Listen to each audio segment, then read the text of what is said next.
नमस्कार दोस्तों, कैसे हैं आप सभी। आज की कहानी का शीर्षक है काठ की हांडी। सुनीता आज फिर बेचैन थी।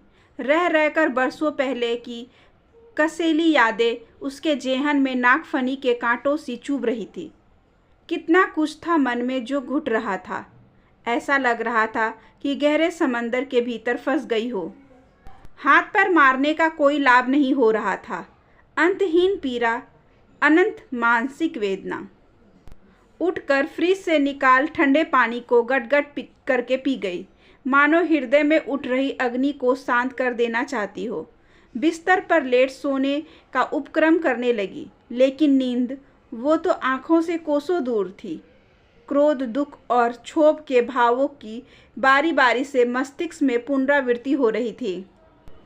विचित्र की भांति 18 साल पुरानी यादें सामने आने लगी। सुनीता न चाहते वे भी उन यादों को दोहराने लगी। महज 21 साल की अल्लड़ उम्र में प्रमोद की दुल्हन बनकर ससुराल की दहलीज पर पहला पांव धरा था। चाचा चाची के आंगन छोर असीम सपनों का संसार कल्पना में सहेजे सुनीता लजाती सुखचाती पिया के घर में प्रविष्ट की हुई। प्रमोद सरकारी महकमे में अच्छे पद पर थे। भगवान की कृपा से किसी चीज की कमी नहीं थी। प्रमोद की माँ का देहावसान हुए तो अरसों बीत गए थे। ससुराल में बूढ़े ससुर निरंजन और एक नंद कुमुद थी। कुमुद की भी शादी हो चुकी थी और वह ससुराल में खुश थी। प्रमोद का प्यार और स्नेह सुनीता को पूर्णता का एहसास कराता था। वक्त के साथ सुनीता 2 प्यारे बच्चों की माँ बन गई। लगता था कि अब जीवन में कोई कमी नहीं है। कहते हैं इंसान को अपने पूर्व कर्मों का फल भोगना ही होता है।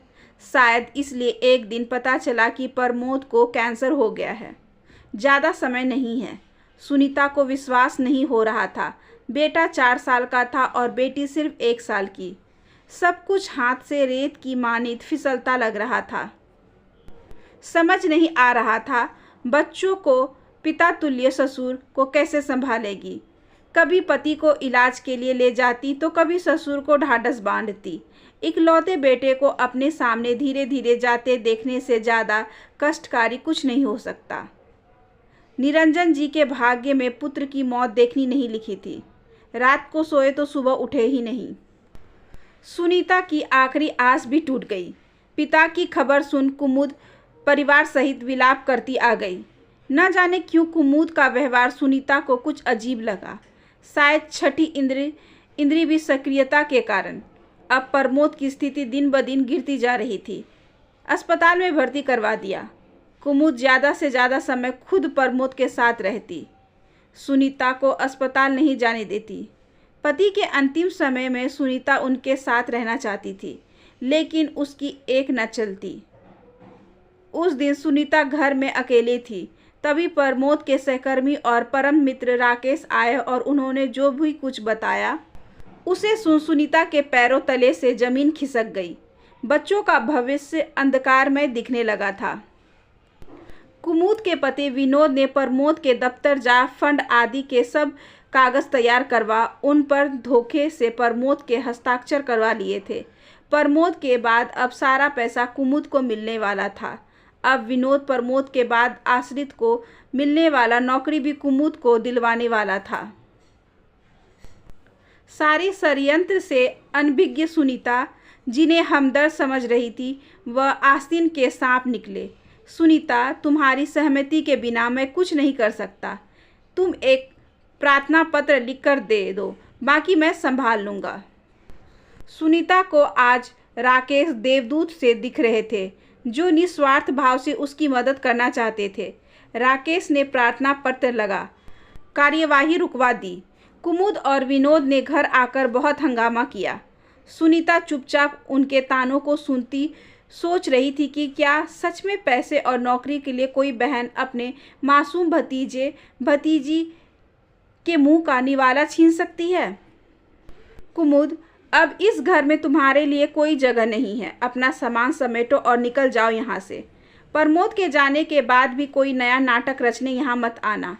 सील स्वभाव की सुनीता नागिन सी फुफकार उठी। रिश्तों के दो नए रूप एक ही दिन में सुनीता ने देख लिए थे। एक जिनसे प्रमोद का रक्त संबंध था, दूसरा जिससे सिर्फ मानवता का संबंध था।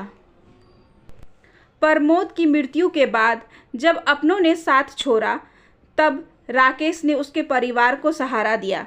जैसे श्री कृष्ण भरी सभा में द्रौपदी की रक्षा को आए थे, न सिर्फ फंड का पैसा दिलवाया, साथ ही सुनीता की सरकारी स्कूल में नौकरी भी लगवा दी। आपने मेरे लिए जो किया है, मैं सारी ज़िंदगी आपका एहसान नहीं उतार पाऊंगी। सुनीता, आज तक देखा है किसी भाई ने बहन पर एहसान किया हो। मेरे सामने तुम्हारा और बच्चों का अधिकार छीना जा रहा था, जो मुझे बर्दाश्त नहीं था। पति का स्थान पैसा नहीं ले सकता, लेकिन बिना धन तुम बच्चों को कैसे पालती? राकेश जी आज तक भाई होने का कर्तव्य निभा रहे हैं। उस नौकरी के सहारे सुनीता ने अपने बच्चों को काबिल बनाया। सुनीता ने इस सब के बारे में बच्चों से कभी कोई जिक्र नहीं किया था, लेकिन आज बेटे का हॉस्टल से फ़ोन आया था। माँ, बुआ जी का बेटा मेरा जूनियर है। आज मिली थी बुआ जी, मुझे देख गले लगा लिया। बेटे के शब्द कानों में पिघले शीशे से उतर रहे थे। शून्य में ताकती सुनीता जर हो गई। बस कपकपाती आवाज़ में इतना ही कहा, काठ की हांडी दोबारा चूल्हे पर नहीं चढ़ती बेटा। मैं कुछ समझा नहीं माँ। सुबह आ रही हूँ, इसका मतलब तुझे और तेरी बुआ दोनों को समझाने। आशा करती हूँ कि आज की ये छोटी सी कहानी आपको अच्छी लगी होगी। अगर अच्छी लगी हो तो please like, share and subscribe करें हमारे चैनल को। ज़्यादा से ज़्यादा शेयर करें और बेल आइकन को ज़रूर प्रेस कर लें, ताकि अगली वीडियोज़ की नोटिफिकेशन आपके पास सबसे पहले पहुँचे। धन्यवाद।